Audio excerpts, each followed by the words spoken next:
Second panel of today, panel title, 1 year into the Georgia PRC strategic partnership. I think this panel is especially should be interesting for the Georgians. So please stay with us.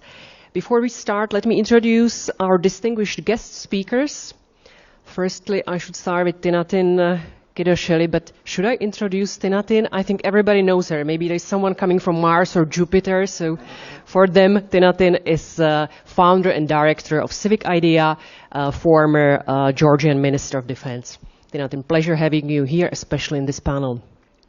Let me also introduce Marike Olberg, a senior fellow in the Asia program. Marike leads the Stockholm China Forum. Pleasure having you here, Marike.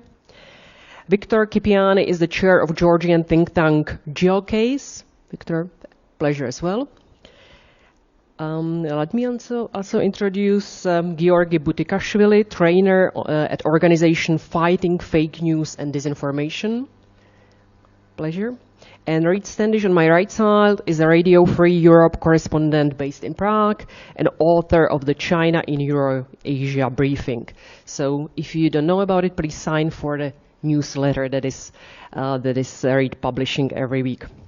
My name is Kateřina Procházková and I'm the moderator of this panel, and I am a journalist working for Synopsis. So as I said, I think this panel is quite interesting because we are going to evaluate the Georgia PRC strategic partnership. And maybe before I open our topic for the presentations, let me maybe briefly summarize what the development in Georgia is.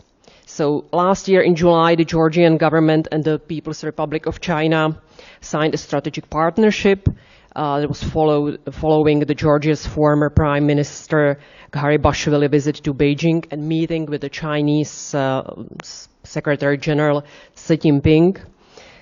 PRC-Georgia relations have been upgraded to a strategic partnership, prioritizing the depending bilateral relations across the political, economic, culture, and international dimension. So what this 1 year of strategic partnership bring to Georgia? Maybe this is the question suited for Tinatin. So Tinatin, could you be the start one and maybe slightly elaborate and briefly summarize what the Georgia PRC strategic partnership is and what fields or areas that the project covers, please?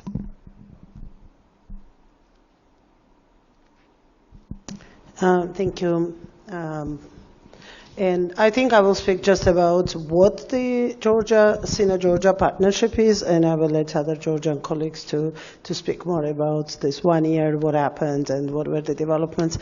And very briefly, I believe most of the people in this audience know it already, and we've been writing intensively about it, and I hope you've read at least some of those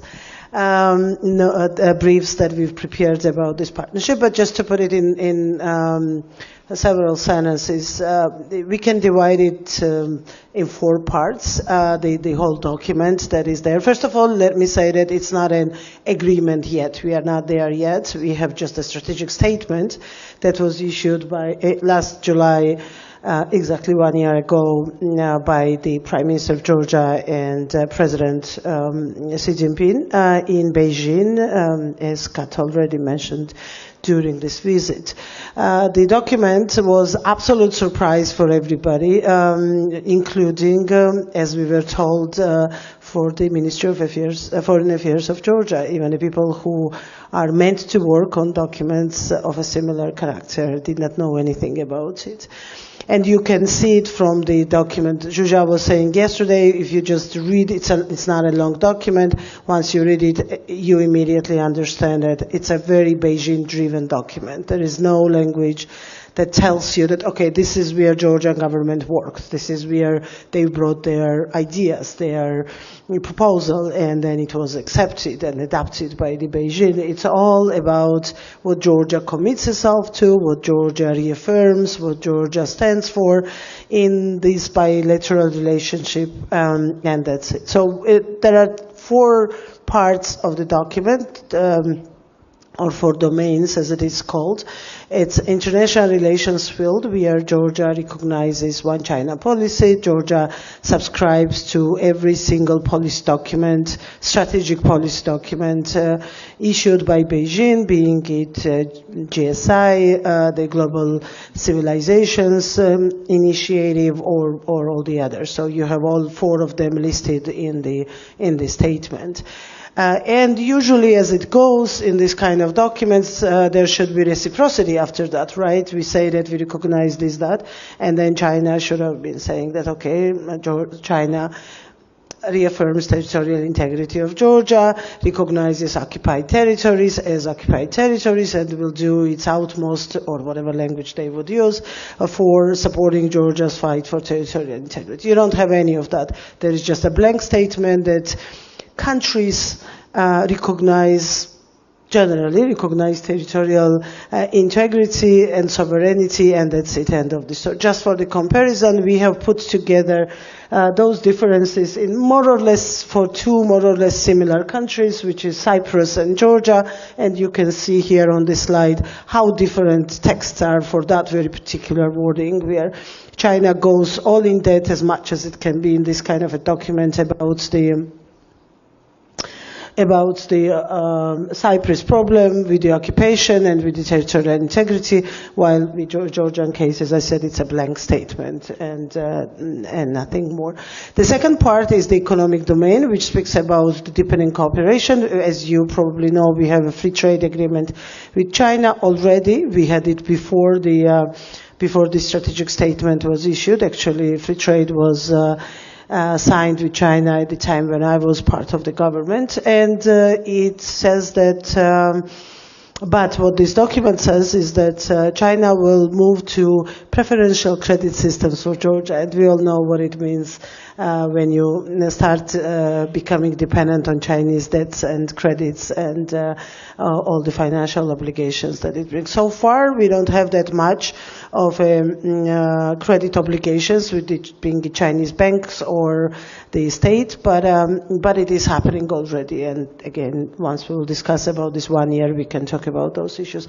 Thirdly, it is about something very strange about the cooperation on the government-to-government level, and there we have this very, my most favorite sentence of this paper. Zsuzsa already spoke about it yesterday, but I will repeat it, which says that Georgian government will learn from the Chinese governance model. And this is the country that claims to be part of the European Union and NATO and liberal democracy. And it was happening, we were signing this document exactly the same week that Georgia was expecting candidate status from the European Union. And exactly in that week we've said that, well, actually we are moving to the Chinese model of governance.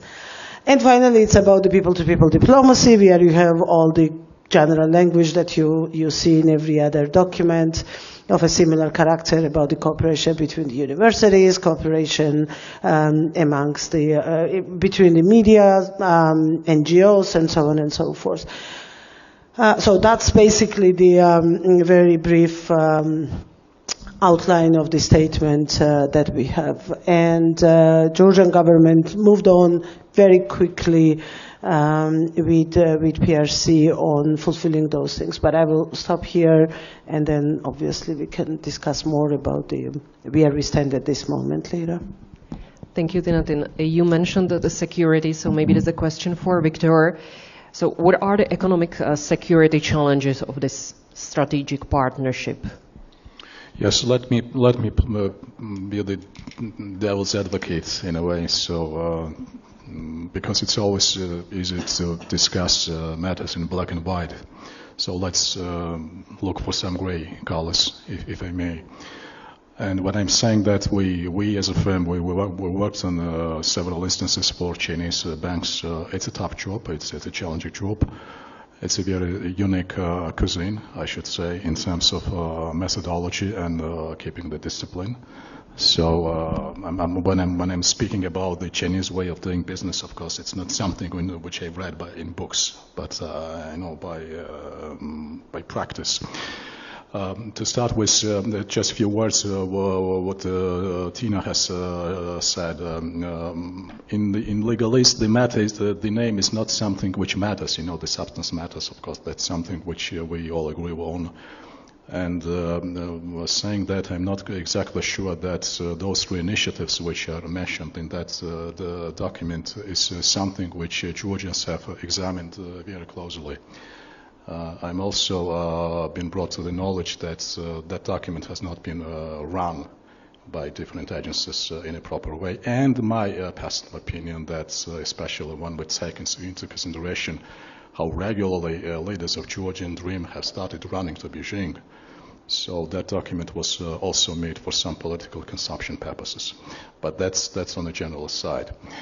On a more specific side, I'm always trying to reflect from the Georgian standpoint. Georgia was a small state. Once when I said small state, I was rebuked. I was told that don't call Georgia the small state. It's a compact state. Okay, let's call it compact state. Still scale matters. Listen, we have, as a compact state, we have several choices. The contrasting choices is running away from China, escaping from any type of cooperation. That's one choice, which is also the choice.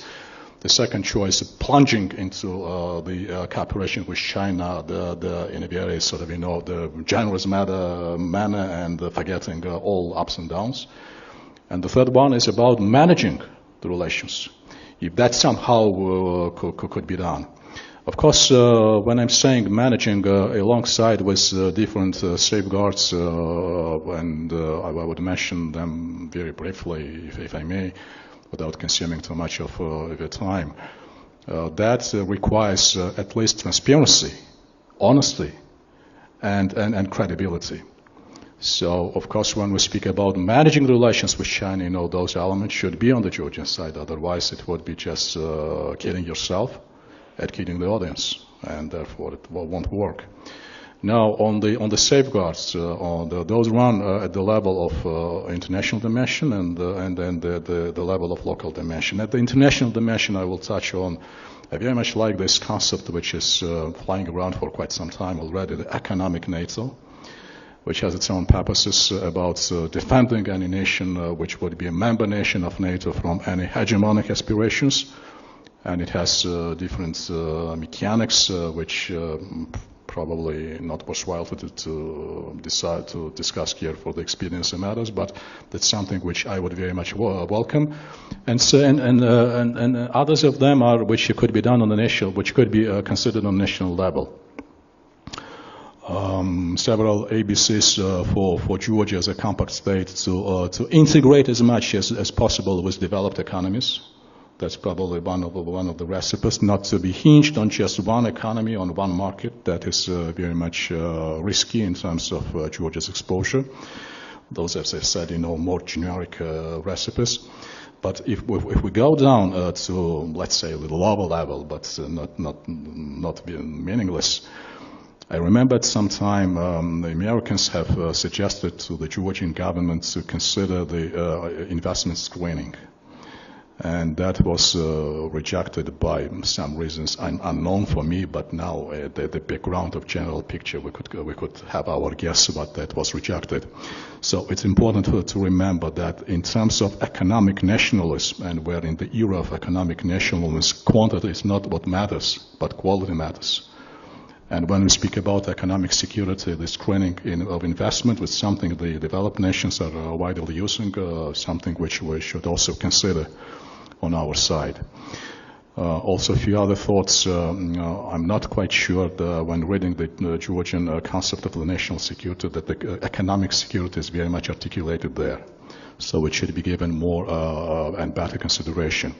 And then at the institutional level, it's just my thought, but probably very naive, when we speak about the National Security Council of Georgia, the economic security policy should be more institutionalized, either by starting up the Economic Security Council as a standalone institution, or building it into the Georgian National Security Council system.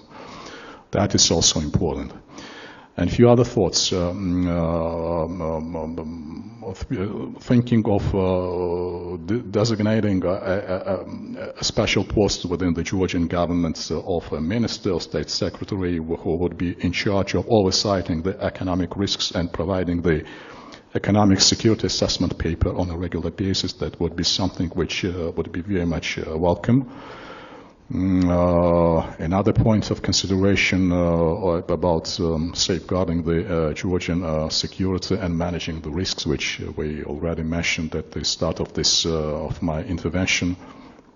Thinking about the separate law about the economic security as well, which, among other issues, could discuss a better level of coordination between the different agencies in times of the crisis, redesigning the supply chains when a need arises. Also, speaking about type of intellectual sovereignty of Georgia, because this is one of the most sensitive challenges for us. When we speak about self-sufficiency, without intellectual capacity, it's just beating around the bush without any substance. And a few other issues which could also be discussed, but those are the very sort of brief touches on my side when you raised this point. What could be considered in terms of bolstering up the Georgian economic safeguards? Thank you. Thank you very much, Victor. Now I have one question to Georgi. Georgia did not even appoint an ambassador until 2005, if I'm right. However, in the last 2 decades, the situation really changed, or has begun to change. Now the PRC is an important partner for Georgia. Maybe how this could change so quickly, Georgi, and how the Chinese propaganda is working here in Georgia. Maybe propaganda, soft power. Can you maybe summarize that and explain us what is the whole thing behind and how is it helping to promote the strategic partnership as well? So thank you for the question, an interesting question. The thing is we have to start our discussion or our thoughts when started Georgian Dream to establish new negotiations or to establish new cooperation with China. After Russia started war against Ukraine and after Russia needed more intense cooperation with China. So it's followed, we should see this side by side, how developed the situation in Russia and Russia-China relations and how followed the Georgian Dream steps in Georgia. It is in 2-4 months later intensified, and we have got this strategic partnership. So what was the idea last year? It was for many Georgian politicians and thinkers and academics how became it so suddenly? So what were the reasons? Because we had at this stage the cooperation with EU candidate status, and it was damaging for Georgian image in EU or for USA as well. So they started, and they the Georgian Dream. Georgian Dream, we should say not Georgian Dream. When we say Georgian Dream, it's Ivanishvili. So Ivanishvili's idea was, at this point, to start complete new dimension in geopolitics. The geopolitics which Putin now is following, and Ivanishvili as a person, the Russian oligarch, he have to be in his boat. Otherwise, he can't leave. So we know that after the war started in Russia, more than 50 businessmen who was not supporting the Russian war were killed. So still Ivanishvili is living and living his life here. So it means that he is doing something with Putin, that he is happy. So the Chinese cooperation, it was said here we should not see black and white, but indeed this is black and white because Putin sees in black and white. So the Putin's allies see as well black and white, and we got then now in this year, this Russian law, and we also they follow step by step. Well, like in Russia started in 2012. And started as well the propaganda. The propaganda who Georgian Dream troll fabrics are spreading in Facebook, in Instagram, everywhere in a social network. Which is great to have the cooperation partner China for businesses, middle-sized businesses, big businesses, to substitute somehow the EU or USA because they are sanctioning somehow the Georgian Dream, and as well the businesses. In October we are waiting for the sanctions. So Ivanishvili, and then the great honest speech from Ivanishvili, what we heard last for a couple of months ago. It was honest speech what we had from the politicians, and he said everything, that he wants new geopolitics, he doesn't want any elections in Georgia, that's why he created this Russian law, and he is very honest what he's saying. And he was honest in 2013 as well, when he said, I want here in Georgia black and white, I don't want the opposition, and I need polarization. And all the years he tried to discredit opposition, to discredit EU, and the funny thing is the EU was funding Stratcom of Georgian Dream, who discredited then the EU, and the same networks spread information how great this cooperation is with China. So the propaganda machine from Georgian Dream is linked with Russia. What the Russians are spreading, we are getting here the same narratives. We are hearing from Georgian the same narratives. What Putin said about China and about the cooperation, the same thing was said by Garibashvili at the time. So yes, it is black and white, and we should see in the black and white, because the Ivanishvili sees in black and white. So we have to be prepared for that, that the only thing that saves this Georgian democracy is the elections. And now I am not only the researcher, now I joined the party, because the fight now is at the elections. So that's why I don't. Thank you. Yes, please, Tinote. Word, if you are interested in something Georgi just said about the Stratcom being funded from the European sources and then discrediting European Union. The guy in charge of breaking the story is here with us, Neil Will, and if you have any questions, you can obviously have him as a resource for that. Thank you.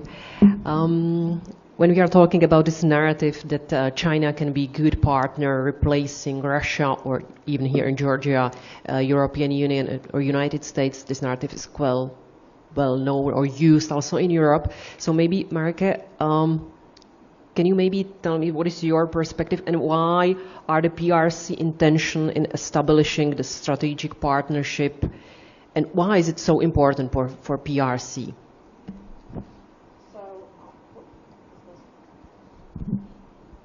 Now the microphone should be on. So, yeah, I mean, I think this cannot really be said enough. I think China in this country, as in, I would say, most of Europe, still benefits a lot from the fact that that it isn't Russia.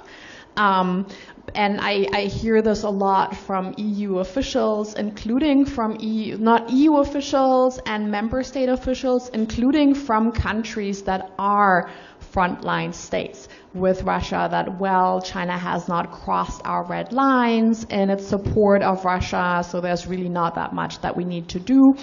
And my sense is that also in Georgia, China still benefits tremendously from the fact that it is not seen in the same category as Russia. And to some extent that is true, it is not Russia, but let's be clear, Russia would be unable to fight its war in Ukraine without Chinese support. If China were to withdraw support, today, Russia, I mean, it could still go on because the support has been substantial, but it would not have been able to sustain this war without Chinese support. That is support on the diplomatic front, where you have Chinese officials running around the world asking others to give statements of support. That is on the ideological front, where it is seen as kind of framed as, where basically sanctions are framed as illegitimate, and the invasion itself is framed as a legitimate response to a security situation. It's on the economic and finance front, where Russia would not have been able to sustain its economy without Chinese support. It's on getting dual-use goods to Russia. It's about sanction circumvention, et cetera, et cetera. So really, without the support, Russia would not have been able to sustain this. And this is something that I think I'm preaching to the choir here in this room, but I'm not sure that I'm preaching to the choir in Europe at large, whether that is the European Union, whether that is member states, or whether that is here in countries like Georgia. So this is really crucial to understand.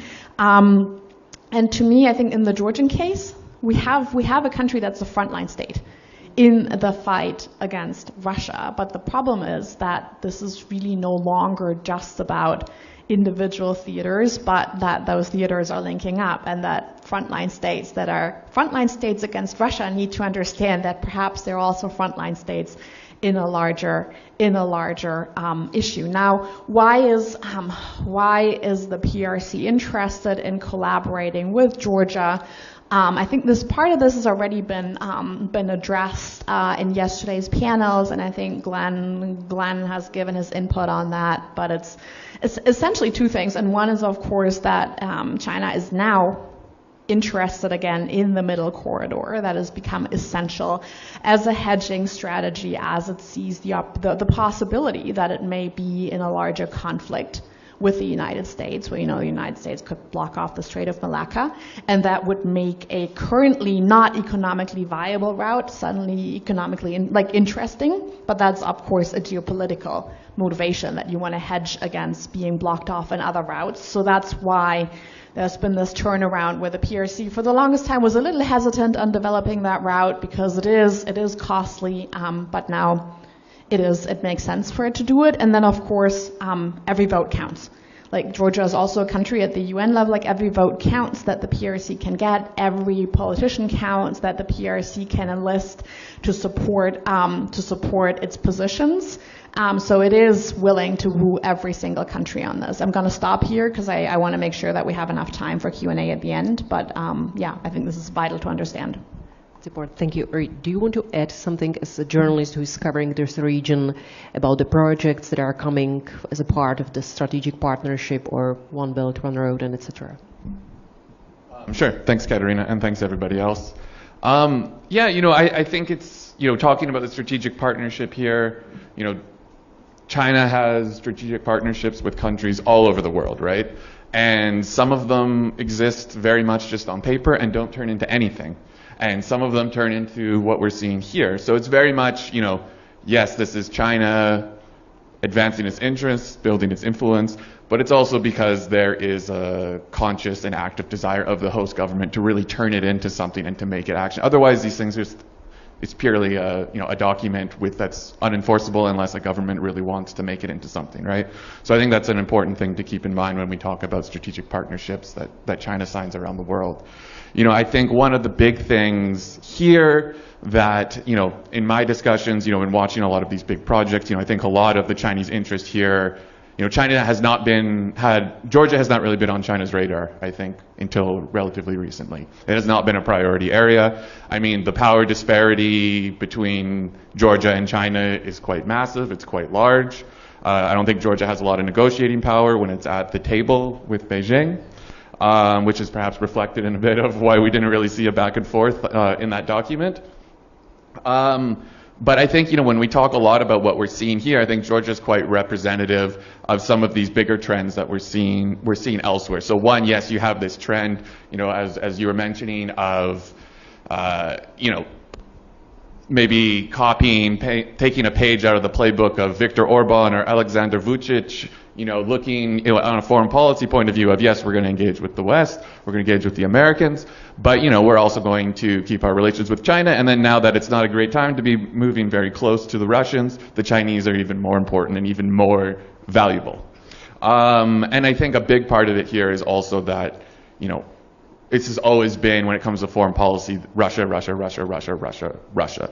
I've had many conversations, especially with people in Brussels who are focused on Georgia, and they said, point blank when we talk off the record or on background and things, that we just literally have not been paying attention to what China is doing in Georgia, at all. It hasn't been an issue for us. Until recently, we didn't think it was something we needed to really be paying close attention to.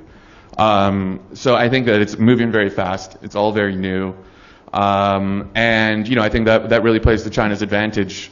And then I think also then when we start to talk about how things are looking here on the ground, for ordinary Georgians, there isn't a lot of knowledge. China doesn't come in with the same kind of baggage. That creates a lot of opportunities to keep growing the influence beyond just, these big multi-billion-dollar infrastructure projects or things like that are happening between the government like that. It's actually then sets the stage, I think, to grow perhaps the soft power, the next stage of engagement after that.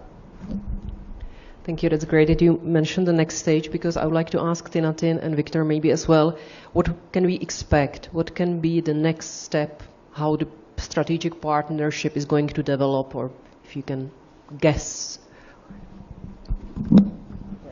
Well, thank you. It's really very important to look at those issues as a one and single side, Georgia and you.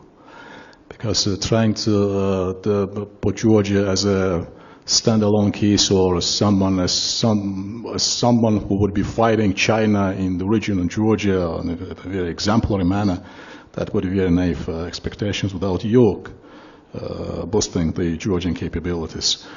Unfortunately, the fact that this government has invited China to the Black Sea. And for quite some long time, we've been speaking that the West, the Black Sea is the arena of geopolitical fight. Please pay more attention to that. Nevertheless, the Western engagement with the Black Sea has been quite in flux for quite some time.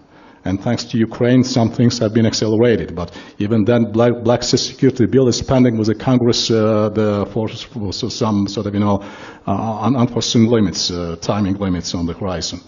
So I think, more concrete the substance should be put into those sections. This is one point to observe. Now, as for Georgia, again, without now looking for scapegoats, we all know where those scapegoats are. Give us better security umbrella if you want us to be more receptive, and that would really untie many knots. That's one point. And the second point, of course, when I spoke about potential opportunities in terms of trading with China or et cetera, and those are quite obvious, and that's not something which we recognize, but the West also recognizes. Look, how cautious has been the United States policies. When from the policies of decoupling, they came to the policies of de-risking, suddenly realizing that those two economies so much interconnected and engaged that cutting off all the ties would be big firing. And shooting into your own foot. So the second point probably, which we also are claiming, not for our own sake, but for our common sake, it's not about not recognizing all the assistance or aid which we're receiving from the West for many, but let's think of something about a larger scale, the Marshall Plan for Georgia. So to compensate us for all that heroism which we could show in terms of cherry picking the trade geographies with different parts of the world. So if those substance would be put, if that substance would be crystallized, then we, Georgians, would be put on the spot and be asked for all the wrongdoings, potential wrongdoings, in a more open and fair manner. So again, Georgia's success story, it's not just about Georgia's end. It's about litmus test for all of us, because we've been invested into those relations for quite some time. And we've been punching from our side above our weight for more than 3 decades. So, but this street is a two ways. And we always have this, sometimes, at least, my personal opinion, I could be in a complete minority, that more adequacy should be also shown from your side. Thank you. Thank you. That's maybe, Renate would like to add something, and then I'm going to ask about the European Union approach, maybe Marika and Reid. Yeah, just a little bit as to what future holds about the Black Sea and this dimension we want to talk now, because again there is going to be a session right after this about it. But other than dimension, which is absolutely crucial, obviously for us, as Victor already said, it was always the most important European dimension. We even had once there was one point of history in recent years when the way you were identifying yourself as part of South Caucasus or Black Sea, wider Black Sea region, was speaking about your orientation as well, whether you were a pro-Russian politician or pro-European politician. We went that much, we put so much weight on the Black Sea that we even had a terminology distinguishing us related to it. But other than that, there is another dimension which is critically important, I think, and very much possible in case there is no dramatic change in Georgia. Russia is toxic here. Everybody understands, regardless of what we do, what government does, what kind of actions they make, that publicly, openly speaking pro-Russian, praising Russia, praising Putin, does not work in Georgia. It's a political suicide. So even the government, who is absolutely, I don't even call them pro-Russians, I usually call them Russians, because they are guided by the very basic ideas of Putin's regime. Even they always rhetorically still talk about the European Union and still talk about Georgia's aspirations and still say that, well, that article in the Constitution which fixes Georgia's European future was introduced by us, not by any other government. So what are you talking about? But they found a nice place for themselves in this world, being authoritarian and not being Russians, and that is China. They found PRC as that second alternative, as a second civilizational choice for themselves. So you have more and more rhetoric coming from the government representatives, but more importantly run by the government-run media, about that choice, that one-party system choice, which guarantees, as they say, guarantees absolute security, guarantees economic prosperity, guarantees growth, stability, peace, and at the same time, it's free from unnecessary chaos that the multi-party democracy brings. So that's kind of a rhetorics and narrative we hear more and more on Georgian government-run media. And this is actually what is the sort of the continuation, and this is why that article in our strategic statement appeared about using or learning from the Chinese model of governance. They meant it literally word by word.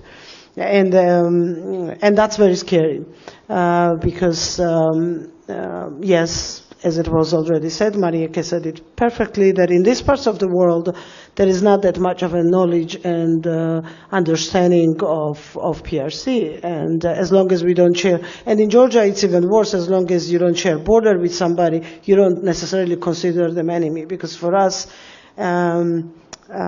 this confrontation means that someone should come here and grab your land. But if that's not happening, then everything is perfectly fine. And somehow, of course, China fits into that narrative. It's big markets, big potential, stability, and they do not come with all the democracy conditionalities, as the European Union or the US or other our Western partners do.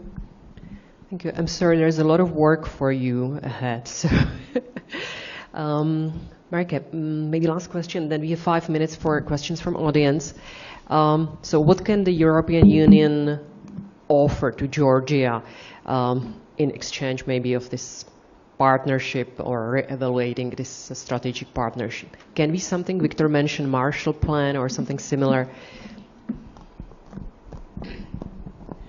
I think there are plenty of things that the European Union could offer, and the question is, will the European Union offer these things? So I think that's more of a question, and then there is the question of who is the European Union working with when they are offering it to Georgia. So I think this is a really, really complex question.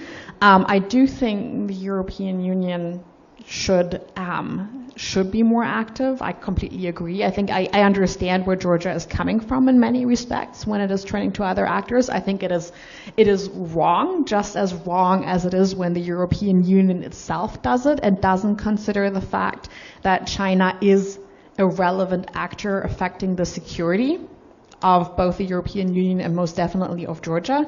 But there are limits to what can be done, and the question is, who will the European Union be working with when they make that offer? Sure. I would just add, I think building off that same point is, I mean, as much as we talk about these big inroads that the Chinese are making, which are significant and noteworthy, it's partially happening because there is a lack of alternatives available to countries that are being offered by the West that are there on the same level. You know, where are the same, you know, we talk about Anaclia. I mean, at the end of the day, they said we got one final offer and it was from the Chinese, right? So where were the, you know, there was one European bid basically, and it didn't go through all the way. You know, and I think that holds for a lot of things. You talk about vaccine diplomacy. There's Chinese vaccines everywhere, but that's because the West was hoarding them all and not sharing them with everybody, right? So it's a lot of, I think, creating a vacuum that China is opportunistically filling and doing. I think that's a lot of this. There hasn't been a lot of, I think, strategic thought about, especially from Brussels, about how to deal with China, especially in what would be, you know, that Eastern Partnership place. It's really, I think, been quite slow to adapt. Thank you. I hope that we have the EU representatives here among us. So I think we have still 5 questions for questions from the audience. So 5 minutes. So please. Hi. Good morning, everyone. My name is Nina Jeperidze, and I have a question. In 2018, my late husband published a thought piece following the Buenos Aires conference that talked about disruptive collaboration between the United States and China around what we now call the Middle Corridor. Georgian public does not want Chinese investment. Georgian public is all in favor of European and American investment when asked what they prioritize, right? So as a public opinion expert, I tell you that. But we also are concerned about the poor quality of management, construction standards, and everything that is negative about Chinese models spread around. Are we completely excluding the possibility that the disruptive collaboration between the United States and China along this middle corridor that will impact Georgia as well, is it really completely out of the table? Or should it be completely out of the table? I mean, isn't it better to engage and direct and also build bring American expertise and capital to the table rather than follow what China is doing from the distance? Thank you. Okay, who brave is going to answer this question? Yeah, maybe let's. Yeah, okay. Let's take more questions. There is one from the 6th row. Thank you. In November last year, the 20th anniversary of a strategic partnership between EU and China was celebrated in Brussels. The trade between China and the EU, especially from China to EU, is growing every other year. So I don't understand why there is hysteria about Anaclia port. Because if EU does not trade with China, does not buy Chinese goods, this port will be out of use, you see. First one. And this second, how did it happen that this collective West could not find money for construction deep water port in Anaklia, contrary to China? If there is so much interest towards that issue, how did it happen? Thank you. So let's start maybe for the first question, US-PRC cooperation on Middle Corridor. What is the stance of the US? Yeah. So I can, and if I don't fully answer your question, come find me afterwards and we'll talk about it.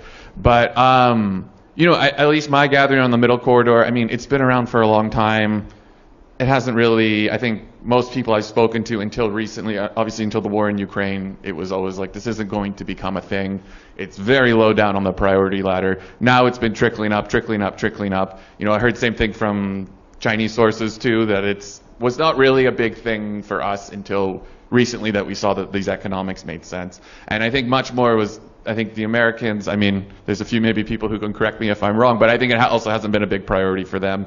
In any ways, you know, happy to encourage alternatives that cut out Russia. Sure, everyone on paper agrees with that, but in terms of actually ponying up with the money, you know, trying to push private companies to go and put competitive bids, that really isn't coming, at least from the Americans. The EU, I think, has tried to do that with Global Gateway. We saw, you know, this 10 billion euros getting thrown over there, but I think that's largely been about Central Asia, Kazakhstan in particular. And so I don't really, I'm very curious to see how people figure this out, because I don't think that there's an answer in Brussels about how to do this. You know, how are we going to be trading and doing business with China in the future? And I think that there's still not a agreed upon answer for how do we do trade with China controlling all this strategic infrastructure. Everybody's uncomfortable about it, but what alternatives are there right now? There aren't, right? So that's kind of the thing. I think we're at this weird impasse right now. And then I thought the Anaklia thing, can I talk? I thought I think your point is kind of spot on a bit. But we'll see what's happening. I mean, I still think, let's see if this deal goes all the way through to fruition. Maybe it gets killed, maybe something happens, maybe the money doesn't show up. The Georgians still are supposed to have 51% of this thing. Let's see what happens there, if that's real. But yeah, you know, maybe at the end of the day, Georgia doesn't need a deep sea port. That's what you decide. You can expand POTI, and the Middle Corridor maybe doesn't deliver to expectations. We don't know all these things. But I think in general, it's just the climate we're in. You know, this is the first Chinese-owned port on the Black Sea. It's big. It's a lot of money. A lot of people were surprised by it. I think that's why it gets attention. And I think because also the previous consortium to build Anaklia had Americans in it, and then now it's Chinese. I think that it creates a little bit of maybe whiplash from a strategic level. I can maybe try to answer the second question, and that perhaps gives some answer to the first question as to why there is probably not going to be any cooperation on this, even though there is and there should be cooperation in other areas. But in terms of the hysteria about the port, I don't think there needs to be particularly only concern about this particular port. To me, this port is of concern because it fits into a larger picture of Europeans disregarding the relevance of China for its own security via its support of Russia, via its not complete alignment, but most definitely overlap with Russia. And that is simply, there is concern that Europeans will continue buying goods, because unless there is absolutely clear proof, or there's like something that's super evident that China is now bad for European security, Europeans have not been very good at recognizing this. And that is true for the European Union, that is true for Georgia, and that's just a pattern. And the problem with the port, I guess, is that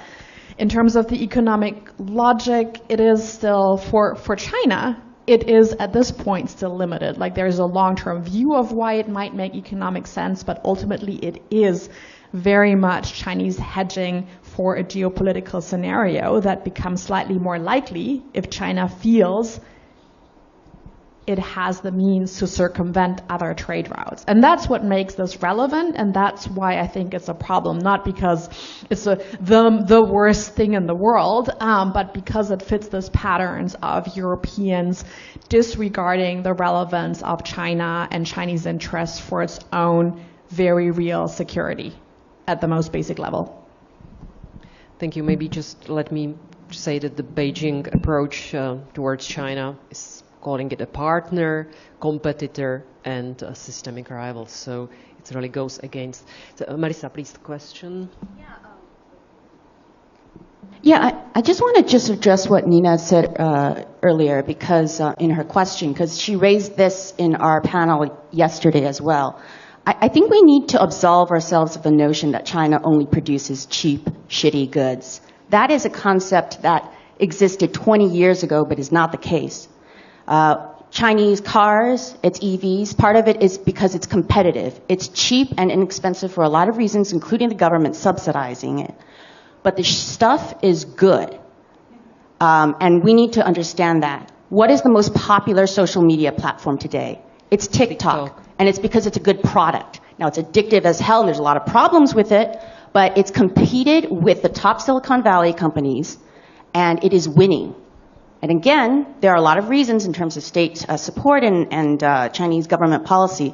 But people here in Georgia need to understand that the idea that Chinese produce bad goods only is a very outdated model.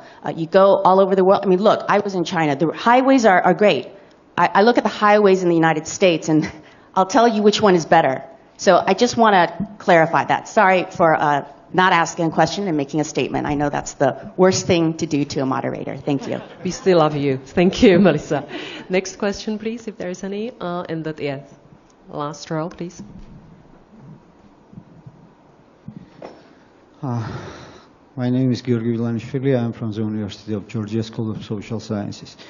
So China's growing presence is taking place not only in Georgia, but in all over post-Soviet space, starting from Central Asia, ending with western part of post-Soviet space. We know perfectly well that Russia considers itself as an exclusive patron, if I may say so, over post-Soviet space. But despite this, taking into consideration anti-Western agenda of Moscow and Beijing, Moscow uses only positive language regarding China on propaganda level and on official level. So my question is, beyond of anti-Western agenda, has Moscow any reason to find acceptable or even positive China's growing presence in post-Soviet space? Beyond anti-Western agenda, if there is any solid reason that Moscow feels happy and assesses positive China's growing presence in post-Soviet space. Okay, if I'm right, the question was on the Chinese propaganda, the positive approach, so, and maybe Georgi as well. Sure. So you're saying, beyond the shared anti-Western agenda, what other reason would Moscow be okay with this relationship? I mean, I think part of it is just that Moscow has come around to just being realistic about where it stands in relative to China, right? And one is that, China shares a border with a lot of the former Soviet Union, right? It's not just Russia's exclusive place to exert its influence. I think it took a while to reach that point, but that's where especially if you want to talk about Central Asia, I think that's where that discussion is. It's much more like China has a right to be involved in these issues, and actually we see eye to eye on a lot of them, so why not? We can share the burden, we don't need to pay this, and from the Chinese they say, okay, we don't need to worry about security because the Russians are handling this or the Russians are handling that. That's not to say everything, there's plenty of reason to think that they're going to be competing with each other, and they do. But I think that, yes, this anti-Western thing is a big part of what has brought Xi and Putin in particular together and how they see stuff. But I think even on a strategic level, it's just that Russia doesn't have that same zero-sum view anymore when it comes to China in the former Soviet Union. And that's what's changed. And that's just look at the data, look at the trade data, look at everything, look at where their economies are going, all those things. And the Russians are just accepting that, I think, is what it is. Mark. So I would like to add something. Before the war started, in Russia, disinformation or propaganda, it was against China, for the society, what was spread in Russia. After the war, it changed in Russia as well. So Russia, in the political level, became the strategic partner more intensively. So it changed also the perception in the society. But Russia, as Reed said, understand very well that Russia needs now China. China needs against the Ukraine war because these resources Russia is getting from China is very important for Putin. But the thing is, Russia is not staying alone. He is pushing also this BRICS union, who are all the authoritarian regimes somehow collected in one pot, and they are somehow trying to be in one boat to against the West. And there was a question about the collective West. The collective West is one of the propaganda words Russia using when they are speaking about the Western countries. So this Russia needs now the help from all those authoritarian regimes. So he will use all of the resources to make some this BRICS and to all of the regimes together against the West. So okay, he is afraid. He does not want to have the China intensive here in Georgia and the South Caucasus, but he needs now, so politically he is in danger. So somehow. Okay, so we can see the continuing of the cooperation even on the propaganda and media field between Russia and China. Mm-hmm. Thank you. Is there another question? I think we have last 2 minutes, so if I may ask the gentleman in the last row, please. Yeah, that's you. No, Sure. the last one. Thank you. My name is Brian Timbrock. I cover China issues at the U.S. Embassy in Athens. I want to ask the Georgian panelists how,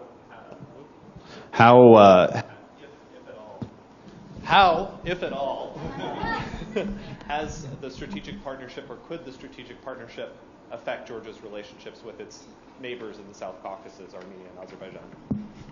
How the partnership affected the partnership with other states? Mm-hmm. So please. Victor, maybe, and Tinatin, that's a question for you.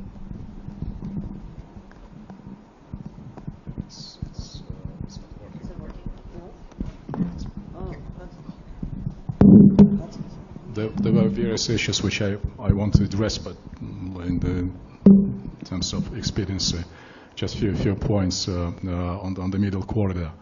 The middle corridor is not just about the trade.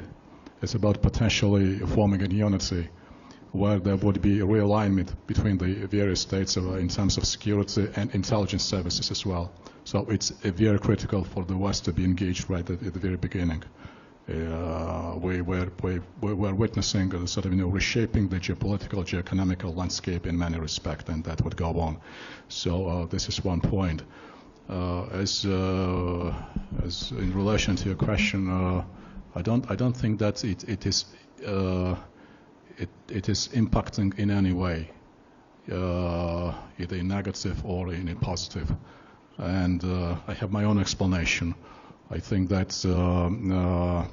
the nations of the South Caucasus, let's put it this way, probably not very much diplomatic, are so much obsessed, with their internal cuisine that I think that the middle corridor does not ring a substantial bell for them, except of Georgia, which is a different case, Azerbaijan to some extent. But again, I don't think that at this point, in terms of any turmoil or any Yutan or Zeitenwende or et cetera, you have the choice to pick the names. I don't think that it has any critical impact at this stage. Thank you. I think we will hear on Middle Corridor panel our Armenian and Azeri colleagues, and they will say it better than we do. But what we can say from our side as working for a number of years now in the region and learning a lot from visits to both countries and talking to our colleagues is that Chinese role is growing really quickly in the entire neighborhood. When Kat mentioned in the beginning that Georgia did not even have an ambassador since 2005, but for the last 2 decades, there was such a big, quick, and very speedy development in Sino-Georgia relationships. It's coming in our neighboring countries as well, and on almost the same rate as what we've been seeing in Georgia over this, particularly this last decade, but on a higher speed there. 2 years ago, when I was in Armenia, nobody was talking about China, and I was there last time this February, and it was a completely different story already. Even when you go on the streets, you see that soft power, particularly that soft power influence, because like in Tbilisi, all the public transportation in Yerevan is also the same color, except for the buses that were gifted by Chinese. So you know who donated it to be grateful for, and I won't go into details because you will have wonderful speakers speaking about it. But I just wanted to make one small comment about this whole EU-US dimension and why collectivists did not manage to get into Anaklia, find money. And Raid also said that at the end of the day there was just one consortium who bid on it. Well, that is true, of course, that is true, unfortunately. But at the same time, obviously, there is a story, right? If you are running cases in various arbitration courts, against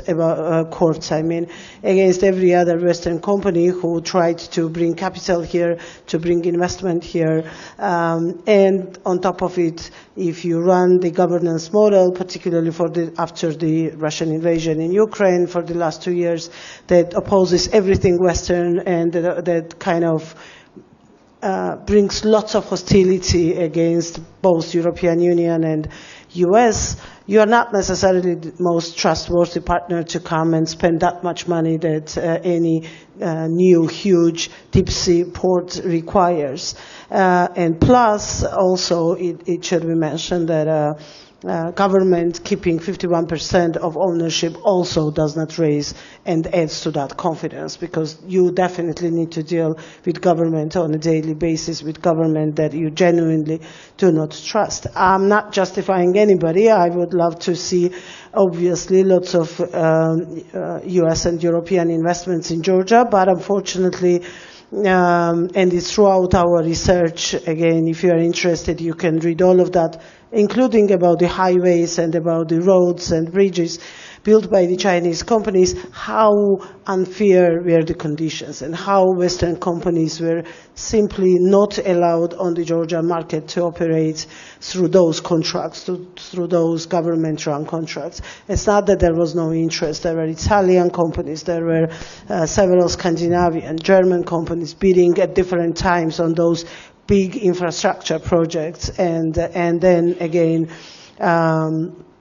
on record, proven by facts, they were disqualified for absolutely no reason, because government was keeping those places for the Chinese companies all across the board. And it's not just about the Anaklia, but also about every single major contract in this country that goes beyond 100 million.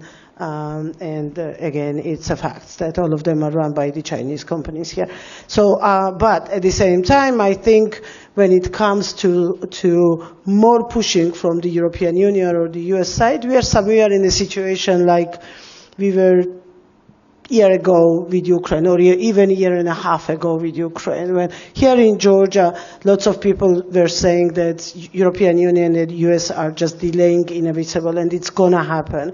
They are going to provide the arms, they are going to provide all the necessary money and equipment and armament to Ukraine, but they were not ready for that at that moment. What is happening right now with all the support packages for Ukraine could have happened a year and a half ago, exactly the same way, and probably we'd be in a different situation. I would say that that's exactly the same in this case. When there are things that are going to happen eventually, we know it, we feel it, but unfortunately it takes time. And fortunately, that's democracy. Yeah, as much as we want it to be speedy, we know that it takes much more time than in a one-party system when one man just decides what to do, how to go, which rule to install, or which company to send, where, in which country to operate, and problem solved. Thank you, Jebris. Probably a bit of dissenting voice, at the background of mainstream opinions. What we're witnessing now in the region, it's a battle. It's a battle for narratives. It's a battle for influence. And of course, it's very, we all appreciate, how the dynamics of Western businesses work. You can't impose your political objectives on the commercial conduct. But still, and it's also very hard, when you play with rules without someone who plays with no rules. So that someone always have a handicap. But at this point of time, when we all on one side were speaking about the West and come back to the region, I think that we have to think about more non-conventional and extraordinary measures as well. Thank you. Thank you. I think it's really time for last question, so please. Yeah, thank you. So ties nicely with Victor's point about narratives, and question is for Georgi, given your expertise. You would agree that mostly our efforts in trying to counter disinformation has produced really beautiful descriptive findings. We can say what narratives are prevalent. But my question is this, to be relevant to today's and yesterday's objective of this conference. So what? So what? We know what is, but so what? And how can we move beyond so what to the outcome we want, which is victory of democratic mindset and liberal ideals over authoritarianism and communism? Thank you. Great question. Difficult to answer, but there's a simple answer: to change the government. The thing is, the government is supporting all of the narratives. They are creating together with Russian troll fabrics, and we know also the data, how many Facebook trolls are working in Georgia against the West. And now, okay, we can invite the West investors here, but there should be openness. If you are blocking, and the Georgian government blocked all the initiatives all the time, sometimes it was faked or faced somehow. They found some issues that they to stay some European country. But now after the war, they opened all the books. We see everything, how they are working and how they will work after the elections if they stay in the power. So we know the Ivanishvili statement. He sees in new geopolitics Georgia. There's new geopolitics is Russia, Iran, China. So yes, the data is huge, and we know that the only thing, how we change these narratives in Georgia is to change and bring the democratic government who is trying to build democracy in Georgia, European Georgia. And now we are in a historical period. USA is offering us best. We can't imagine that this Megobari Act, the Friendship Act, or how it's called in and the membership of EU, it was 10 years ago imaginary to become Georgia part of Europe, to strong ties with USA. So what is blocking the government? Is blocking with his steps. So the thing is, and I told every time in the previous years I researched them from till 2016 the hybrid warfare of Russia and how they state captured, how they Georgian Dream, the Ivanishvili government state captured every single steps in Georgia. What they did, it was the media, it was the opposition, it was the civil society. Now the civil society, the same steps what Russia did. So the only thing is to stay in the democracy, to stay democratic state in Georgia, European style. It's the only thing to change the government. The government is the key actor for Russia to be strong here in Georgia, and the organizations, Congos, etc. So thank you. Georgi, I think it was a great end. Thank you very much for the insight from our speakers. Thank you very much to you all staying with us. And let me invite you, I think it's a lunchtime, if I'm right? Not yet? Oh, that's important. Unclear panel, please stay with us. What was not answered here is going to be answered in the next panel. So once more, thank you very much and see you around.